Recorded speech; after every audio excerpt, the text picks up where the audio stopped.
Growth pen নিয়ে আমরা আমরা অনেক মা বাবাকেই পাই খুব চিন্তিত। রাত্রিবেলা খুব ব্যথা করে, খুব কান্নাকাটি করে। তো কী করা উচিত?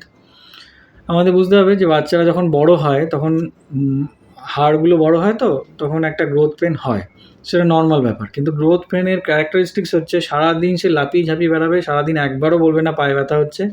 রাত্রিবেলা শোয়ার পরে তার পা ব্যথাটা হবে, এবং যেটা ইউজুয়ালি একটু পা টিপে দিলে বা ম্যাক্সিমাম একটু প্যারাসিটামল খাওয়ালে পা ব্যথা চলে যাবে।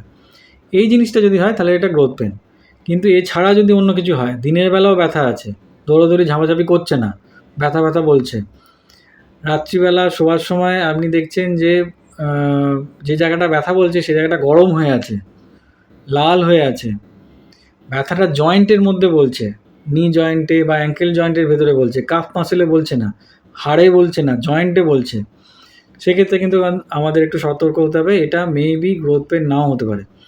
এটা কোনো জয়েন্ট ইনফেকশন হতে পারে, কোনো জয়েন্টে ইনজুরি হতে পারে, বোন ইনফেকশন হতে পারে, ভিটামিন ডি ডেফিসিয়েন্সি হতে পারে, কোনো রকম চোট লাগাও হতে পারে।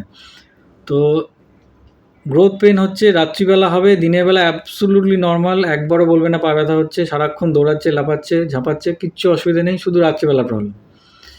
উল্টো দিকে যদি দেখেন সারাক্ষণই প্রবলেম, রাত্রিবেলা প্রবলেমটা বাড়ছে, সেক্ষেত্রে সেটা গ্রোথ পেন নাও হতে পারে। বা এক্ষেত্রে আপনাকে একবার আপনার ডক্টরের কাছে, পেডিয়াট্রিশিয়ানের কাছে যেতে হবে, ইভ্যালুয়েট করে নিয়ে যেতে হবে যে আমরা গ্রোথ পেন বলে অন্য কিছু খারাপ কিছুকে মিস তো করে যাচ্ছি না, সেটা দেখার জন্য।